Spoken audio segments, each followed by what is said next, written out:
Hi friends, कैसे हैं आप सब। एक बार फिर से स्वागत है आप सबका मेरे यूट्यूब चैनल पर प्रैक्टिकल एस्ट्रोलॉजी विद रवीन पुरोहित में। तो फ्रेंड्स, हम लोग डिस्कस कर रहे थे राहु के बारे में। ऑलराइट, राहु मैंने आप लोगों को बताया दैट इस ग्रह का ये 9 ग्रहों में कैसे इसको स्थान मिला। मैंने आपको इसकी पूरी जो स्टोरी है, कथा जो इसकी है वो सुनाई थी मैंने आपको, किस तरह राहु का जन्म हुआ। इससे पहले राहु और केतु जो है एक ही सुर था, फिर इसके 2 हिस्से हो गए। ये सब मैंने आपको लास्ट वीडियो में पूरी इसकी स्टोरी बताई थी।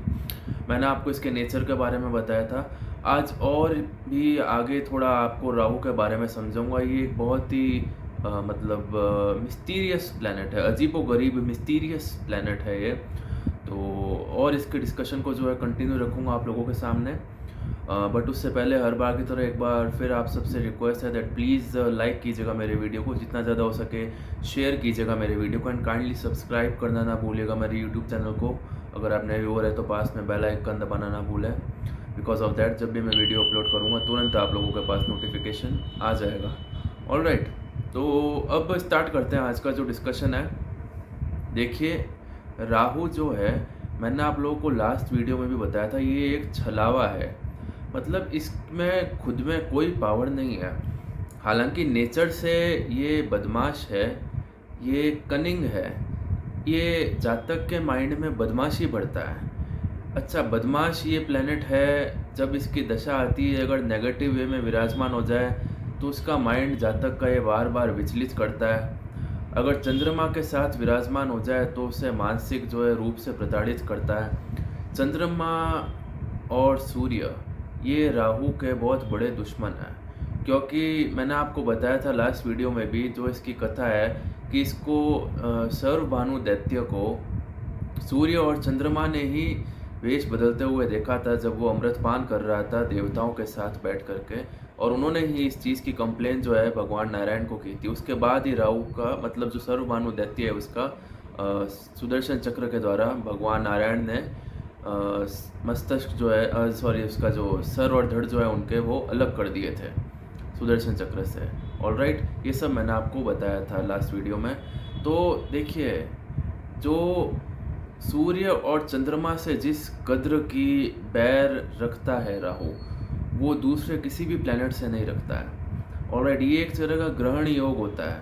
अगर चंद्रमा के साथ राहु किसी की जन्म कुंडली में विराजमान हो जाए, या सूर्य के साथ राहु किसी की जन्म कुंडली में विराजमान हो जाए, इनफैक्ट राहु अगर चंद्रमा को देख भी ले जन्म कुंडली में कहीं पे, या सूर्य को देख भी ले, तो उनका भी फल जो है बहुत वो कम कर देता है। राहु इतनी ज़्यादा दुश्मनी, इतना ज़्यादा बैर रखता है सूर्य और चंद्रमा से। और राहु जो है, देखिए किन किन लग्नों के लिए राहु मतलब इतना ज़्यादा नुकसान नहीं करता, और अगर थोड़ा सा अच्छा होकर के अच्छी कंडीशन में राहु बैठ जाए तो उन लग्न वाले जातकों के लिए तो मतलब राहु उनको माला माल कर देता है। बहुत ही अच्छी उसकी दशा जाती है। मैं आपको बताता हूँ, आप लोग भी ध्यान रखिएगा। वृषभ लगन, तुला लगन, मकर लगन, कुंभ लगन, मिथुन लगन, कन्या लगन, इनके लिए राहु जो है वो इतना ज़्यादा नुकसानदायक नहीं होता है। ये राहु इन लग्नों से मित्रता रखता है। बस कंडीशन ये है कि अगर वो इनफैक्ट वो जन्म कुंडली में लगन में खुद ही खराब स्थिति में होकर के बैठ गया जन्म लगन में, तो फिर उसका कोई चारा नहीं है। अदरवाइज जितना ज़्यादा हो सके राहु इन लग्न वालों का ध्यान रखता है। और इसी तरह कर्क लगन, सिंह लगन, ये वृश्चिक लगन, मेष लगन, धनु लगन, मीन लगन, इनके लिए राहु जो है ये बड़ा ही नुकसानदायक होता है। और फिर अगर ख़राब प्लेसमेंट होकर भी बैठ जाए जब, तो आप फिर सोच नहीं सकते कि किस कदर ये इन जातकों की मतलब हालत करता है। बहुत ही बुरा उसका जो कष्टकारी उसकी दशा निकलती है। जातक खुद तो परेशान होता ही है, जातक के आसपास वाले जो उसके इर्द गिर्द रहते हैं हमेशा चारों ओर, वो लोग भी जातक से परेशान हो जाते हैं।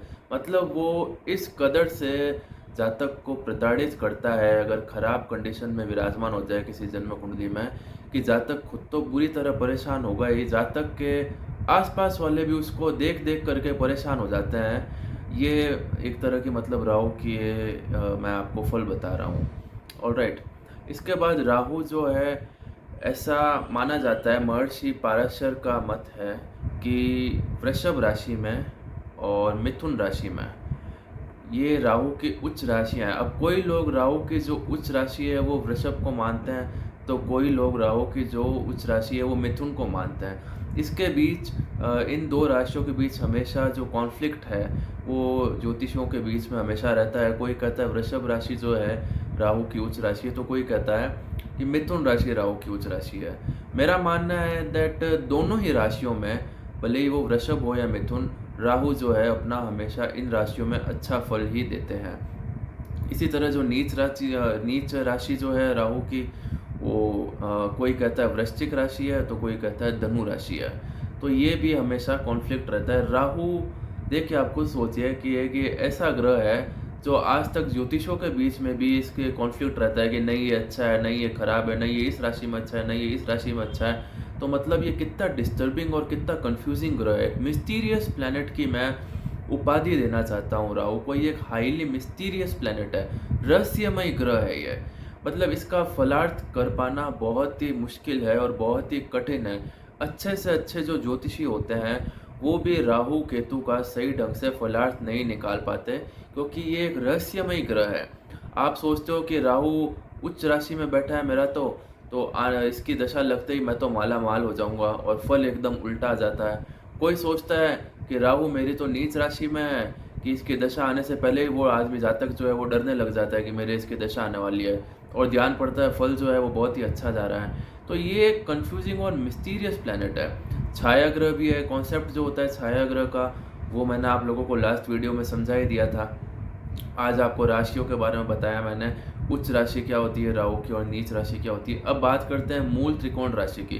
पहले तो मैं आपको ये बताता हूँ मूल त्रिकोण होता क्या है। मूल त्रिकोण देखिए, जो राशियाँ होती है वो उच्च कैटेगरी से सेकंड कैटेगरी होती है। जैसे फर्स्ट रैंक तो हो गई उच्च राशि की, वो तो बेस्ट है ही है। कोई ग्रह अगर अपनी उच्च राशि में विराजमान हो जाए तो उसका फल नॉर्मल वे में अच्छा माना गया है, बहुत अच्छा। अगर कोई ग्रह अपनी उच्च राशि में विराजमान हो जाए, मतलब वो स्टूडेंट जो है क्लास में फर्स्ट रैंक लेके आ रहा है वो, ऑलराइट।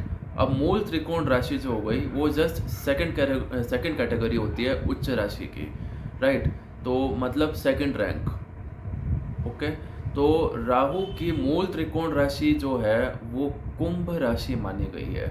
कुंभ राशि का भी जो राहु होता है वो अच्छा माना गया है, बहुत ही अच्छे उसका फल जो है माना गया है। और ख़ासकर अगर त्रिकोण भाव में विराजमान हो जाए कुंभ राशि का राहु, तो फिर उस मतलब जातक की बल्ले बल्ले है। ऐसे राहु की अगर महादशा आ जाए, कुंभ राशि में विराजमान राहु अगर त्रिकोण में कोई है, त्रिकोण क्या होता है मैंने आप लोगों को बताया हुआ है। अगर आप पुराने व्यूअर्स हैं तो जब हम 12 भावों का डिस्कशन कर रहे थे, एक जन्म कुंडली के 12 भाव कौन कौन से होते हैं, मैंने आप लोगों को बताया था that 5th house and 9th house इनको त्रिकोण कहते हैं, ऑलराइट। तो इनके बारे में मैंने बहुत ही अच्छे तरह से बताने की कोशिश करी है। जो मेरे पास वीडियोज़ हैं उनमें जाकर आप देख सकते हैं। त्रिकोण भाव का जो कॉन्सेप्ट होता है वो मैंने समझाया था। तो त्रिकोण भाव में यदि राहु कुंभ राशि में विराजमान हो जाए, ऑलराइट, तो ये एक बहुत ही ज़बरदस्त लाइफ स्पैन उसकी जो दशा है राहु की उसमें जाएगा जातक का। बहुत ही अच्छा, राहु की जो दशा होती है वो 18 सालों की दशा होती है, ये मैं आपको बता देता हूँ। महादशा जो होती है राहु की 18 ईयर्स। 18 ईयर्स देखिए, 18 ईयर्स एक लाइफ चेंजिंग टेन्योर होता है। अगर कोई राहु बहुत ही अच्छी तरह से प्लेस्ड होकर के बैठा हो आपकी जन्म कुंडली में, जैसा कि मैंने भी आपको बताया त्रिकोण में बैठा हुआ कुंभ राशि का राहु, ऐसे राहु की अगर 18 साल की महादशा आ जाए तो वो उस जातक का गोल्डन पीरियड जाएगा। ये बात लिख कर के ले लो मुझसे, थंब रूल है, गारंटीड बता रहा हूँ। किसी के भी जातक के अगर त्रिकोण भाव में कुंभ राशि का राहु बैठा हो तो वो 18 साल की महादशा उसका गोल्डन पीरियड जाना चाहिए लाइफ का, ऑलराइट।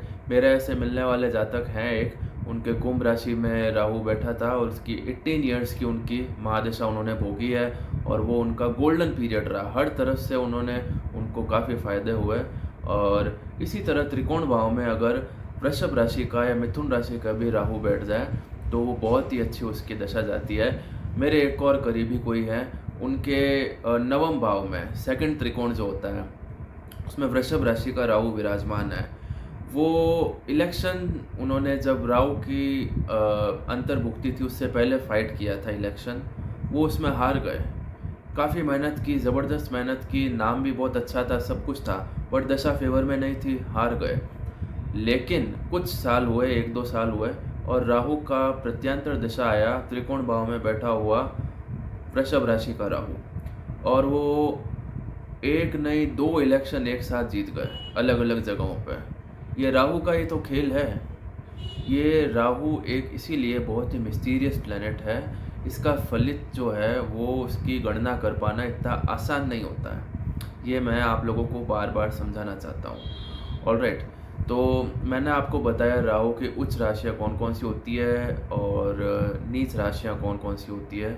दो राशियाँ बोल रहा हूँ मैं क्योंकि कन्फ्यूजन है इनमें कि उच्च राशियाँ ये होती है और नीच राशियाँ ये होती है। अच्छा, कोई कहता है 15 डिग्री का वृषभ राशि से लेकर के 15 डिग्री का मिथुन राशि तक यहाँ उच्च राशि होती है उसकी राहु की, अब भले वो उसमें मिथुन में बैठा हो या वृषभ में। तो ये एक बहुत ही कंफ्यूजिंग तरह की चीज़ है, बट अपन लोगों को ये मानना चाहिए कि दोनों ही राहु की अच्छी राशियाँ हैं, उच्च राशियाँ हैं, वृषभ एंड मिथुन। एंड नीच राशियाँ जो है वो वृश्चिक एंड धनु। एंड मूल त्रिकोण राशि जो है सेकंड कैटेगरी की उच्च राशि जिसे कि अपन मान सकते हैं वो होती है कुंभ राशि।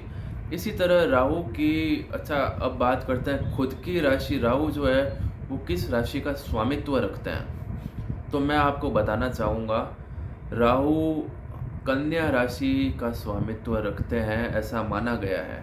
ऑलराइट, कन्या राशि में भी राहु का फलित जो है वो अच्छा माना गया है। पाराशरी जो नियम है उसके अनुसार आपको बता रहा हूँ, जिनके कन्या राशि में भी राहु विराजमान है उन लोगों का भी मतलब राहु की दशा में अच्छे फलों की अनुभूति हुई है। राइट, तो अच्छा राहु जो है इसका और डिस्कशन जो है आगे बढ़ाऊंगा आप लोगों के साथ आज। राहु का मैंने आपको बताया चंद्रमा और सूर्य से बहुत ही ज़बरदस्त बैर रहता है। इनके साथ अगर युति हो गई इसकी राहु की, और चंद्रमा अगर शुभ भावों का मालिक है हॉरोस्कोप में, या सूर्य जो है शुभ भावों का मालिक है हॉरोस्कोप में और राहु के साथ युति कर ले, तो वो भाव का फल जो है वो बहुत ही कम हो जाएगा, क्षीण हो जाएगा उनका भावों का फल, और सूर्य जो है वो अपना खराब फल देने लग जाएगा अगर राहु के साथ विराजमान हो गया तो। ऑलराइट, अच्छा इसी तरह राहु जो है वो शनि के साथ विराजमान हो जाए, शनि से उसकी युति हो जाए, तो शनि के फल वो देने लगता है, और ये युति भी थोड़ी ख़राब मानी गई है, राहु और शनि की युति जो है। अच्छा, राहु और बुध की युति जो है ये एक अलग टाइप की युति है। इसमें जातक जो है ऐसा माना जाता है कि मतलब उसका जो दिमाग है वो हमेशा कनिंग वे में दौड़ेगा, एकदम बहुत ही क्लेवर और कनिंग होते हैं ऐसे जातक जिनकी राहु और बुध की युति हो जाती है। Highly clever and highly cunning ऐसे जातक होते हैं। अब मैं आपको बताता हूँ राहु और शुक्र की युति के बारे में। राहु अगर शुक्र के साथ अगर युति कर ले जन्म कुंडली में कोई भी भाव में, specially 8th, 6th and 12th, इन भावों में ध्यान से सुनिए, अगर जन्म कुंडली के 6th, 8th या 12th इन 3 भावों में से कोई भी एक भाव में राहु अगर शुक्र के साथ युति कर ले, तो वो जातक मतलब उसके गलत शौक होते हैं, मतलब ड्रिंकिंग हैबिट्स मान लो, अल्कोहल की लत मान लो, या फिर मतलब और भी कोई दूसरी तरह के शौक। राहु मतलब बहुत उसको आदमी को प्रेरित करता है और अल्कोहल का जो है सेवन करने के लिए, या दूसरी जो चीज़ें हैं इस तरह के, मतलब और भी गलत तरीके के कोई दूसरे जो शौक हो गए, हर तरह का गलत शौक ऐसा जातक पालने में सक्षम होता है, सक्षम भी होता है ऐसा शौक पालने में। किसी भी तरह वो इन शौक को, मतलब ऐसे शौकों को पाल लेता है, कंटिन्यू भी रखता है वो, अगर ऐसी युति जातक के हो जाती है किसी भी भाव में। Sorry, mainly 6th, 8th and 12th भाव में राहु एंड शुक्र की युति। ऑलराइट, इसके बाद मैं आपको बताता हूँ राहु और मंगल की युति। राहु और मंगल की युति ये एक डेंजर युति है। इसमें जातक को इतना तेज़ उसमें एग्रेशन होता है, इतना ज़्यादा उसको गुस्सा आता है, इतना ज़्यादा वो ऑफेंसिव होता है कि मतलब वो फिर सही गलत से कुछ नहीं देखता, वो मतलब जो है, अगर उसको जातक को गलत लगेगा तो वो गलत है, वो अपना सही गलत सोचेगा नहीं, किसी से भी लड़ाई झगड़े करने पे हर समय उतारू हो जाता है। और बहुत बुरी तरह आवेश में आकर के कई बार ऐसे जातकों से गलत काम भी हो जाता है, मर्डर या मतलब और भी कुछ गलत तरह का काम गुस्से में आकर के जातक, इसका मतलब कहने का मतलब ये है, जातक इस कदर राहु जातक के सिर पे सवार हो जाता है अगर मंगल के साथ युति कर ले, कि वो गुस्सा आने पे सोचेगा ही नहीं वो कि वो कर क्या रहा है, वो पागल हो जाएगा एकदम गुस्से में, लाल पीला हो जाएगा, उल्टे सीधे काम करने लग जाएगा। ये राहु और मंगल की युति का जो है वो फल होता है। ऑलराइट, तो ये मैंने आपको विभिन्न जो तरह तरह के मतलब राहु की जो युति है उसका छोटे से वे में मैंने आपको शॉर्ट में फल बताया है मैंने आपको। तो राहु के बारे में और भी आज मैंने आपको काफ़ी चीज़ें बताई, दैट इसकी कौन कौन सी राशियाँ जो है इसमें अच्छा फल देता है, ये कौन सी राशियों में बुरा फल दे देता है, कौन से लगन इसके लिए अच्छे हैं, कौन से लगन के लिए मतलब राहु खराब है, कौन से भावों में राहु अच्छा फल देता है। राइट, तो आशा करता हूँ आप लोगों को मेरा वीडियो जो है वो समझ में आया होगा। इसी तरह नेक्स्ट जो वीडियो है उसमें अब मैं आप लोगों को और भी दूसरी चीज़ें बताऊंगा। अगर किसी भी तरह का कोई डाउट है तो आप लोग मुझसे पूछ सकते हैं कमेंट सेक्शन में। ऑलराइट, तो आज के लिए बस इतना ही। Thank you so much.